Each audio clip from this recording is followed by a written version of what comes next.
ის იცის რომ იმას ძალი წაიყვანენ დააწვენენ კლინიკაში და უნდა უმკურნალო არ წამოვა არასოდეს არ წამოვა ექიმთანაც არ მივა მაგრამ თუ იცის რომ მას კონსულტაციას გაუწევენ რაღაცას დაუნიშნავენ მივა და იქ იქნება მისთვის მისაღები გარემო და ის არ იქნება რაღაცა ასე ვთქვათ ჭყალებში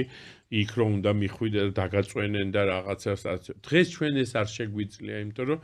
დღეს იძულებული ვართ რომ სტაციონარში დავაწვინოთ იმიტომ რომ იმ მედიკამენტების გამოყენება ამბულატორიაში არ შეგვიძლია კანონი არ გვაძლევს საშუალებას იმიტომ რომ ეს დამიჭერენ და ამიტომ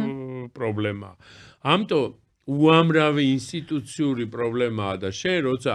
აი ამიტომ ვამბობ რომ როცა ანტინარკოტიკულ რეფორმაზე ვსაუბრობთ უნდა ვისაუბროთ იმ პრობლემებზე რომელიც გვაქვს ხო ანუ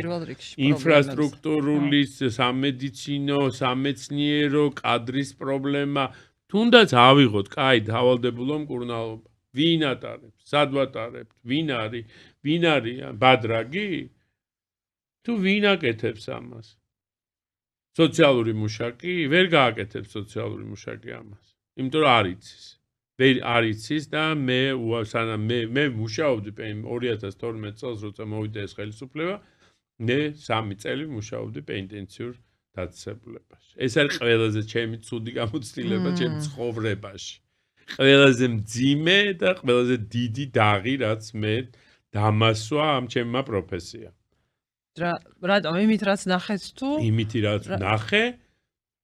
იმითი რაც იქ იყო აი ამ რეპრესიული ნარკოპოლიტიკის ის რაც მოიტანა წინა ხელისუფლებამ და ეხლა ეს ხელისუფლება იგივე უნდა გაიმეოროს რაც წინა ხელისუფლებამ გააკეთა და აი რატო გამაგებიეთ ნუ აი რატო თქვენ არ ვიცი ხო რა ვიცი რა ვინც 2012 წელს ციხეში შევიდა და ნახა იქ ადამიანები რომელიც იყვნენ ნარკოტიკის მომხმარებლები და იყვნენ დამოკიდებული ფსიქოაქტიურ ნივთიერებებზე ის დღეს როგორ შეიძლება ფიქრობდეს რომ იგივე უნდა გავიმეორო